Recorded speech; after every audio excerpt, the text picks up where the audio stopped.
ലക്നൌവിലെ സലാജിൻ ഗ്രാമം തിങ്കളാഴ്ച രാവിലെ 9 മണിക്ക് പോലീസ് കൺട്രോൾ റൂമിൽ ഒരു ഞെട്ടിക്കുന്ന കോൾ. ഞാൻ എന്റെ പങ്കാളിയെ കൊന്നിരിക്കുന്നു.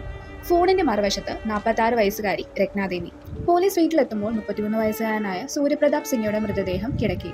രത്ന കഴിഞ്ഞ 10 മണിക്കൂർ മൃതദേഹത്തോടൊപ്പം തന്നെയായിരുന്നു. സൂര്യ ഒരു പ്രൈവറ്റ് കമ്പനിയിലെ എക്സിക്യൂട്ടീവ് എഞ്ചിനീയർ ആയിരുന്നു. രത്നയും 2 പുത്രിമാരും കൂടെ താമസിച്ചിട്ട് 10 വർഷമായി. അയൽവാസികൾ പറയുന്നു തർക്കം പതിവായിരുന്നു. ഇന്നലെയും കേട്ടു. പോലീസ് അന്വേഷിച്ചപ്പോൾ പുറത്തു വന്നത് സൂര്യയുടെ പേരിലുള്ള വീട് അവന്റെ പേരിൽ നിന്ന് മാറ്റണമെന്ന് രത്നയുടെ സമ്മർദ്ദം ബന്ധത്തിലെ കലഹങ്ങൾക്ക് പ്രധാന കാരണം. അതോടൊപ്പം രത്ന പരാതി നൽകി സൂര്യ അവളെയും മക്കളെയും വീടിനുള്ളിൽ തടഞ്ഞു വെക്കുകയും വീട്ടിൽ സ്ഥാപിച്ച 3 CCTV ക്യാമറകളിലൂടെ അവരെല്ലായ്പ്പോഴും നിരീക്ഷിക്കുകയും ചെയ്തിരുന്നുവെന്ന്. ഇതിലും ഗുരുതരം, സൂര്യയ്ക്ക് രത്നയുടെ മുതിർന്ന മകളോട് ശരിയല്ലാത്ത രീതിയിലുള്ള ഇടപെടലുകൾ ഉണ്ടായിരുന്നുവെന്ന് ആരോപണം. വീട്ടിലെ ഭയം, സമ്മർദ്ദം, ആശങ്ക എല്ലാം കൂടി ഞായറാഴ്ച രാത്രി 11 മണിയോടെ വിള്ളലുകൾ നിറഞ്ഞ ബന്ധം അവസാനമായി പൊട്ടിത്തെറിച്ചു. കോപത്തിന്റെയും വർഷങ്ങളായിട്ടുള്ള സമ്മർദ്ദത്തിന്റെയും നടുവിൽ രത്ന കത്തിയെടുത്തു. സൂര്യയുടെ കഴുത്തിൽ മുറിവേൽപ്പിച്ചു. അവളുടെ 2 മക്കളും വീട്ടിൽ തന്നെ ഉണ്ടായിരുന്നു. അവർ രാത്രി മുഴുവൻ മറ്റൊരു മുറിയിൽ, മറുവശത്ത് മരിച്ച പങ്കാളിയുടെ ശരീരം.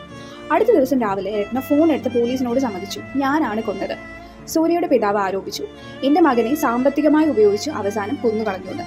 പോലീസ് കേസെടുത്തു. ഫോറൻസിക് സംഘം തെളിവുകൾ ശേഖരിച്ചു.